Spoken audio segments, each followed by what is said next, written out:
to our second theme, and that's our second theme is just forming strategic partnerships and common agendas.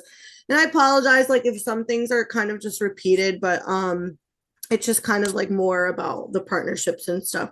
So this one is what types of organizations do you typically partner with? I know, wait, did we talk about this? Sorry, no, okay.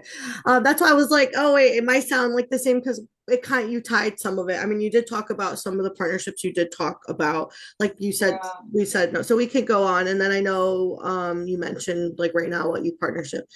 So I guess we could skip to how do you establish and formalize partnerships? Mm. So do you use like written agreements, like contracts or MOUs, and like what factors influence whether the partnership is formal or informal? So how do you yeah, so how do the agreements happen now? And what do Yeah. you like? I Okay. don't know if that's like what you do or like, you know, Yeah. I know everybody has a different way to do it.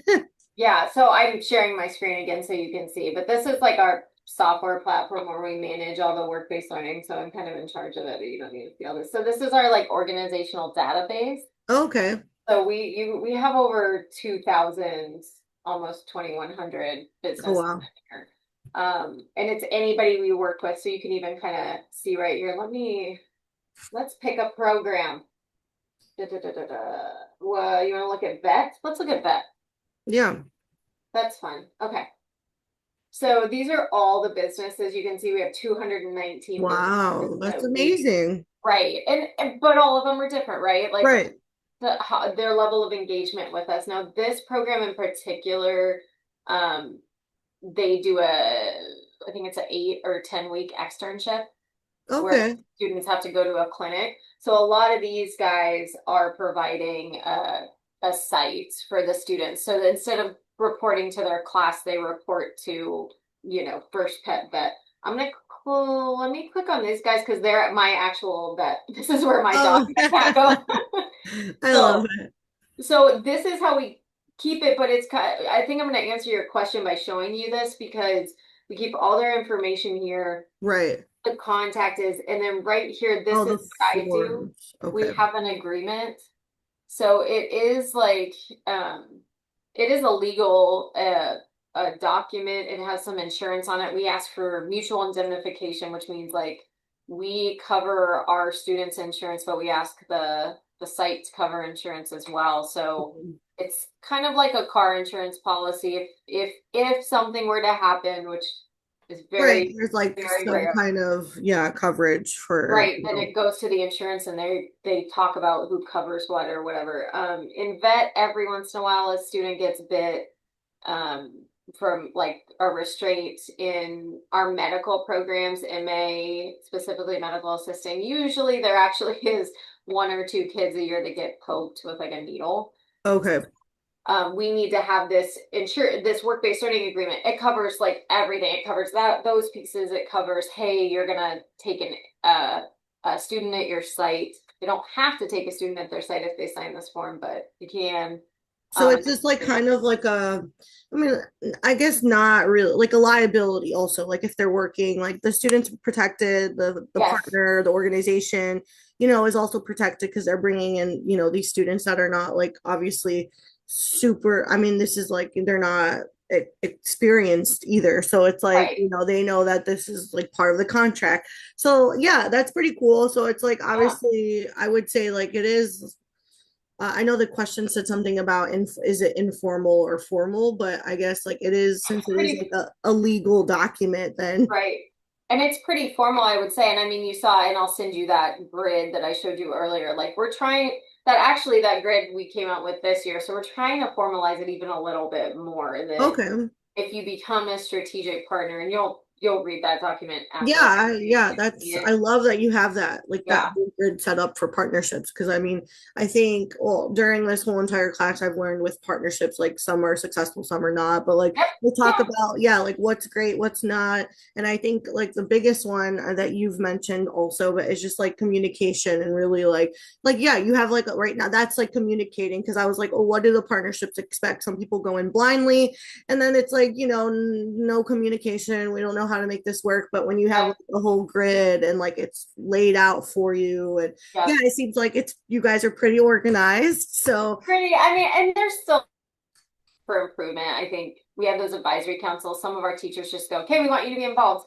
Like, yeah, yeah, and I know like we got asked like what mock interviews is March 5th. Like tell them, like send them yeah, the you're like like, please communicate that. And that kind of goes into the next question that is like, how do Mhm. you ensure agreements reflect shared goals and responsibilities? So Oh like, yeah, like how do you, and I know like we talked about the contract, but it's like, do you guys like, or do you guys clarify like define roles, supervision, expectations, learning objectives? Like how does that yeah, like when you make the agreements?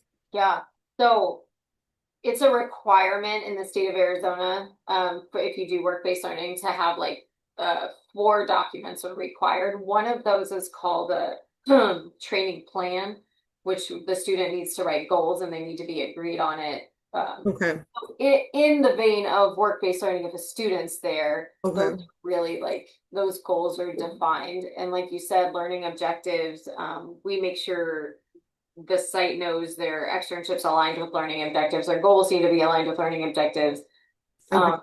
The students can't write goals that like are unachievable. Like a Right. tech Yeah. student shouldn't write, I'm gonna perform a surgery. Like you're not gonna perform a surgery. You're not a vet. Yeah, you're Like like they have to be like realistic goals, yes, they have obviously. to be Okay. realistic. And then I think so I mean that's required. And I'm glad I just picked vet because vet is actually really good for answering that question. They have some really great standardized paperwork. They have like an externship packet Oh, they okay. have their students do. So they've got to clock all their time.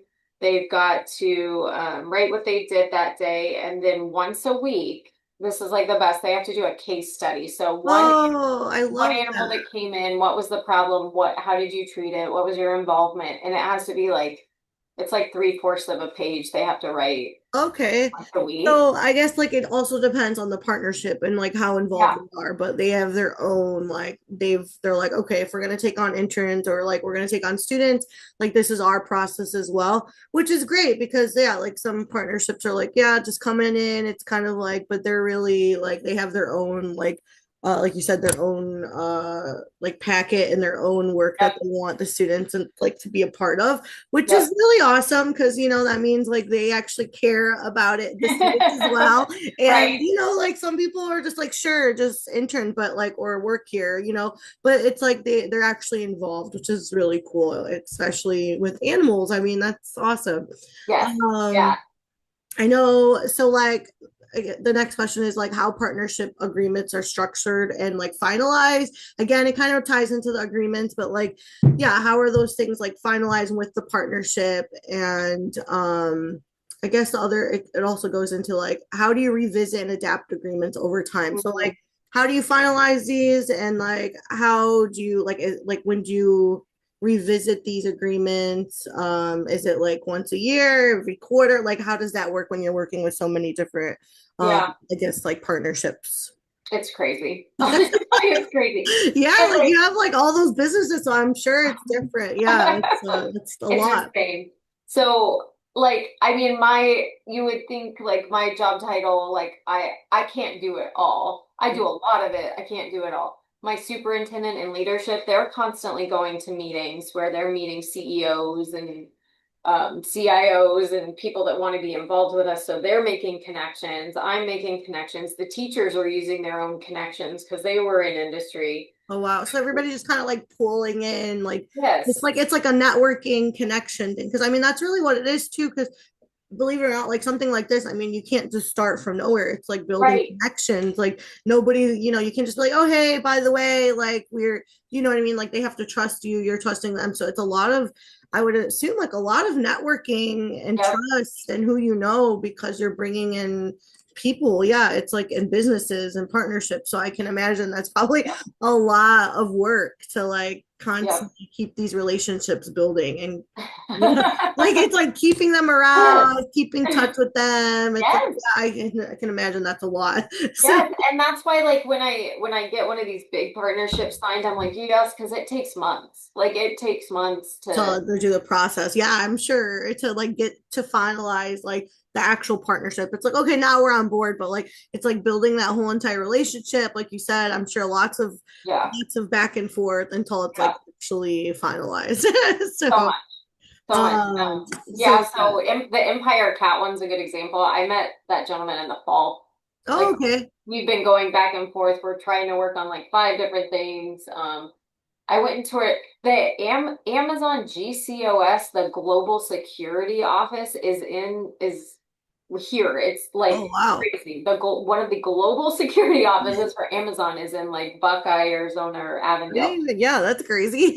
Yeah, it is crazy. So I went and toured, which was crazy. It was so rad and cool, and those people were awesome. So again, that was in the fall. So we're still going back and forth trying to find out about how best this will work. So, Oh wow. So yeah, um, it just like takes, yeah, it definitely takes time. So that means you have to like yeah, also be on top of like those relationships. So you obviously have your right. own system of like, oh hey, I have to check in with so and so. I Yes. have to, so like it's kind of like you also can't let it die out. So I guess like with partnerships, you have to constantly like keep on it, reach out. Yeah, I can imagine. Right before Christmas, do you know what Vitalant is, the blood bank? Yeah, yes. Mhm. Yeah, so right before Christmas, they do blood drives on like all of our campuses because our medical programs do that for community service. And Okay. so we have a great relationship with them. However, we want to be stronger with the workforce development. Like we want students to go there and possibly do externships. We want them to hire our students.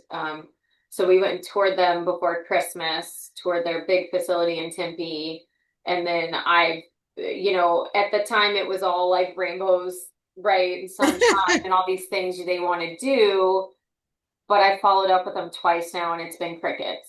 Oh yeah, because I was So, gonna say like then that kind of goes into I guess real quickly our third theme because now we're talking about communication. okay, So that actually I did it. I I, segued you. yeah, I was like, wait, our third theme is about management and communication, and one of the questions is like, well, how is your partnership